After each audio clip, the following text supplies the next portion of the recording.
ঘরে থাকা সামান্য কিছু উপকরণ দিয়ে আজকে তৈরি দেখাবো মজাদার ফুচকা রেসিপি।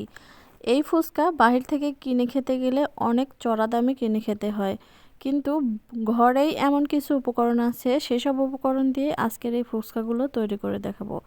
আর এটা খেতে যে কতটা টেস্টি হয় সেটা বাসায় তৈরি করে না খেলে বুঝতে পারবেন না।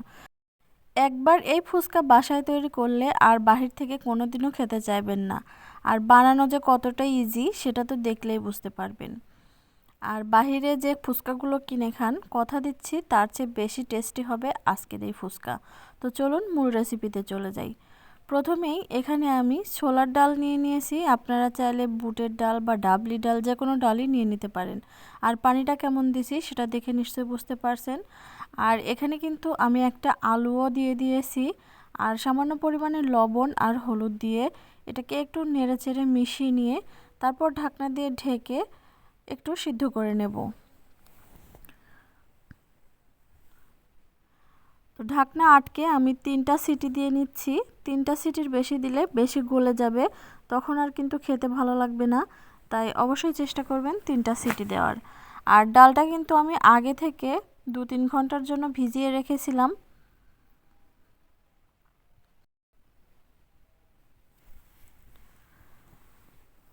তো 3টা সিটি দেওয়ার পরে এটাকে এই অবস্থায় চুলাটা অফ করে রেখে দিতে হবে যতক্ষণ না পর্যন্ত ঠান্ডা হয়। এদিকে আমি কিছুটা তেঁতুল ভিজিয়ে রেখেছিলাম, 3 থেকে 4টা তেঁতুল ভিজিয়ে রেখেছিলাম। আপনারা আপনাদের পরিমাণ অনুযায়ী নিয়ে নেবেন। আর টকটা একটু ঘন হলে খেতে বেশি ভালো লাগে। তো দোকানে যারা বিক্রি করে তারা কিন্তু টকটা একদমই পাতলা করে ফেলে। আর বাড়িতে বানালে নিজের ইচ্ছা মতো উপকরণ দিয়ে খুব সুন্দর করে টেস্টি করে বানানো যায়। তো এই তো আমি ছেঁকে নিয়েছি আর এভাবে করে নিয়েছি। আপনারা চাইলে এর চেয়েও গাঢ় করতে পারেন, গাঢ় করলে বেশি ভালো লাগে। এখানে দিয়ে দিচ্ছি চিনি। চিনিটা টেস্ট অনুযায়ী দিয়ে দেবেন। আমি এখানে 3 টেবিল চামচের মতো দিয়ে দিচ্ছি। আর দিয়ে দিচ্ছি কিছুটা বিট লবণ। এখানে দিয়ে দিচ্ছি চিলি ফ্লেক্স, মানে শুকনো মরিচ ভেজে তারপরে একটু হাত দিয়ে চটকে গুঁড়ো করে এখানে দিয়ে দিলাম। টকটা যদি টেস্টি হয় ফুচকাটাও টেস্ট লাগে। তো টকটা আমার রেডি হয়ে গেছে। আমি আগেই বলেছি একদম সাধারণভাবে তৈরি করব, কিন্তু খেতে ভীষণ টেস্টি হবে। এদিকে প্রেসার কুকারটা আমার ঠান্ডা হয়ে গেছে। আমি ডালটা কীরকম সিদ্ধ হয়ে গেছে দেখে দিচ্ছি। তো দেখতেই পারছেন ডালটা দেখতে আস্ত লাগছে, কিন্তু চাপ দিলে একদম ভেঙে যাবে, এরকম সিদ্ধ হয়ে গেছে। এখন এখানে কিছু সয়াবিন তেল দিয়ে দিচ্ছি, ফুচকাগুলো ভেজে নেব। তো আজকের ফুচকাগুলো আমি রেডিমেড যে ফুচকাগুলো কিনতে পাওয়া যায় সেই ফুচকা কিনে নিয়ে এসেছি। আপনারা চাইলে বাড়িতেও তৈরি করতে পারেন। যদি বাড়িতে কিভাবে তৈরি করে সেটা দেখতে চান তাহলে কমেন্ট বক্সে জানিয়ে দিবেন। আমি ট্রাই করব আপনাদেরকে দেখিয়ে দেওয়ার। আমি মাঝে মাঝেই তৈরি করি। তো আজকে ভাবলাম ঝামেলা একটু কম হবে, সেজন্য কিনে নিয়ে এসেছি। তো কেনা ফুচকাগুলো এভাবে মানে ভেজে নিয়েছি। আর ফুচকা ভাজতে গেলে কিন্তু ভীষণ ভালো লাগে। আর মানে কড়াইতে যখন ফুলে ডাবল হয়ে যায় তখন দেখতে অনেকটা ভালো লাগে। তো দেখতেই পারছেন লাল লাল কালার করে আমি ভেজে নিয়েছি। এর চেয়ে বেশি কালার করলে পুড়ে যাবে। তো এগুলোকে এখন আমি তুলে নেব। এদিকে ডালটাকে একটু চটকে নিয়েছি, এখন রেডি করে নেব। দিয়ে দিচ্ছি শসা কুচি, এখন দিয়ে দিচ্ছি পেঁয়াজ কুচি, 2-3টা কাঁচামরিচ কুচিয়ে দিলাম। ঝালটা আপনারা আপনাদের টেস্ট অনুযায়ী দিয়ে দিবেন। আমার যেহেতু বাচ্চারা খাবে তাই একটু ঝালের পরিমাণটা কম দিচ্ছি। ধনিয়া পাতা দিয়ে দিচ্ছি আর চিলি ফ্লেক্স দিয়ে দিচ্ছি, একটু বিট লবণও দিয়ে দিলাম। এখন যে আলুটা দিয়েছিলাম সেটাও ম্যাশ করে রেখেছিলাম, সেটাও এখানে দিয়ে দিলাম।